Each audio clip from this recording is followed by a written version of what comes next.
Good morning, students of class 9. You're welcome back to the e-classes now. We're doing history, socialism in Europe and the Russian Revolution, and we are doing the Russian Revolution. We have reached 2.0. This is the subtitle 2.0, the Russian Revolution. In our previous class, we have learned about the socialism in Europe. Now we'll come to the second part, the Russian Revolution. How the revolution unfolded. Now today's date is 25th of May 2021. There are 1, 2, 3, 4 points in this 2.0.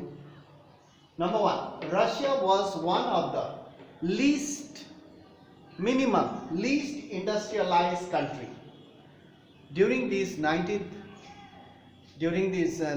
period, 18th and 19th century. Russia was not much developed. It was an agricultural country. Most of the people were farmers, so hardly there were any industries, big industries. So that's why it is called, Russia was one of the least industrialized country during 18th and 19th century. Most of the countries, industrialized countries, were Europeans. So but this situation was reversed. The situation was reversed. Now after the socialists, they started ruling, they captured the throne of Tsar Nicholas. When the socialists came to power, naturally the situation reversed. So this situation was reversed as socialists took over the government in Russia through the October Revolution. First there was February Revolution. The king had to submit the power. He remained as a constitutional monarchy, and during October Revolution he was completely removed. The king was completely removed and Russia became a socialist country. We'll talk about later on as we go through. The number 2, the fall of monarchy. Fall of monarchy means when the king had to submit the power and he had to follow the constitutional order. So the fall of monarchy, the name of the king during that period was Tsar Nicholas II. Tsar Nicholas II in February 1917. Where, as I have told you, during the February Revolution in Russia, Tsar Nicholas had to give up his power. He remained as a constitutional monarchy, and he had to follow whatever is mentioned in the constitution made by the socialist. So the fall of monarchy, that is Tsar Nicholas II in February 1917, and the event of the October Revolution. February Revolution he had to give up power, and October Revolution he was completely removed, are normally called the Russian Revolution. This February Revolution and October Revolution are normally called the Russian Revolution. Now let's talk about number 3. It is important to know, we just can't start learning the Russian Revolution. We have to see the condition of the people, condition of the society, economic condition, social condition, political condition before learning the Russian Revolution. Whether it is a French Revolution or Indian Revolution or whatever it is, before that we must know about the social condition, about the society, economic condition and political condition. Then it will be easy for us to understand, or we will know the cause of the revolution. So it is important to know about the social and political condition of Russia before and during the revolution. Before revolution, what was the society like? What was their economic condition? What was their political condition? And during the revolution also. So it is very important to know about social, political and economic condition before the revolution and during the revolution. So you can see that. Number 4, to know this, to know the condition of that society, to know this we will have to go back a few years.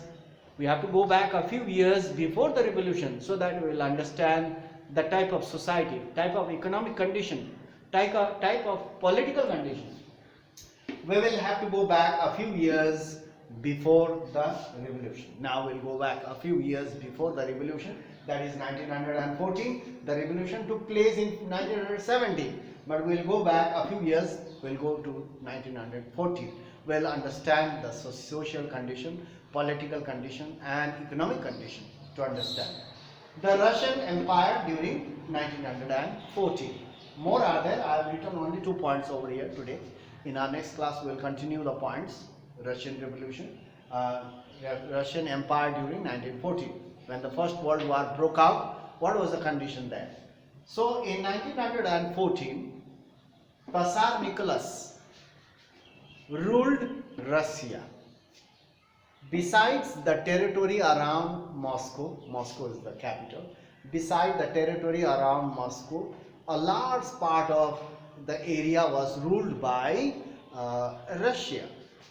So around Moscow, the Russian Empire included, it has stretched from Atlantic Ocean to Pacific Ocean, such a huge area, you can see that. It included current day at present, current day Finland, Latvia, Lithuania, Estonia, parts of Poland, Ukraine and Belarus. Not only that, Central Asian states and Central Asian states as well as Georgia, Armenia, Azerbaijan. These are the countries at present once it was under Russia. Many, or there are other small countries also. It was under Russian king. During 1914 we are talking about, just a few years before revolution started. The majority of the religion, let's talk about the social condition. The majority religion was Russian Orthodox Christianity. What is the meaning of Orthodox? Deeply religious. Deeply religious person is called Orthodox. So Russian Orthodox Christianity, they were deeply religious, especially Christianity.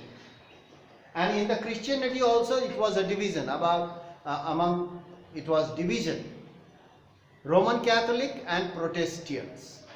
There were Buddhists also, there were Muslims also.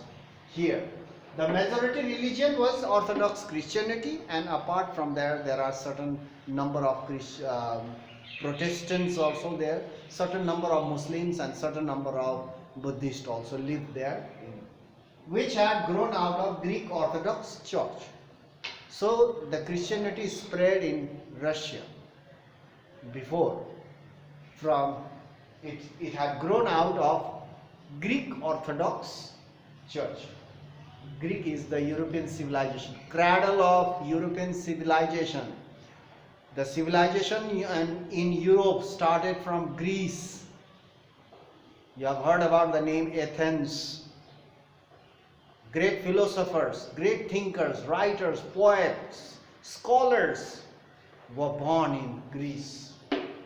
And it is the cradle of European civilization. And from here, actually the origin of English is also from here. Latin language, Greek language is also called Latin language. So we'll talk about that later. So now Orthodox Christianity, and among them also there was Roman Catholics and Protestants in Christian division of, and Buddhist and Muslims also lived in there. So now we'll talk about number 3 in the next 3, 4, 5. Remaining portion of 1914 we'll talk in the next class. So that's all for today. Thank you very much for your watching. Go through online portal every time. You should not miss the classes, as well as you read the book, learn whatever is being provided. Don't waste your time. Time is precious. Use your time wisely. That's all for today. Thank you very much for your watching. We'll meet in the next class and continue the Russian Empire 1914 and condition of society, economic, political and social condition of Russia before Russian Revolution, and it's very important to know. If you learn this, then you will know what are the causes of Russian Revolution. So that's all. Thank you very much.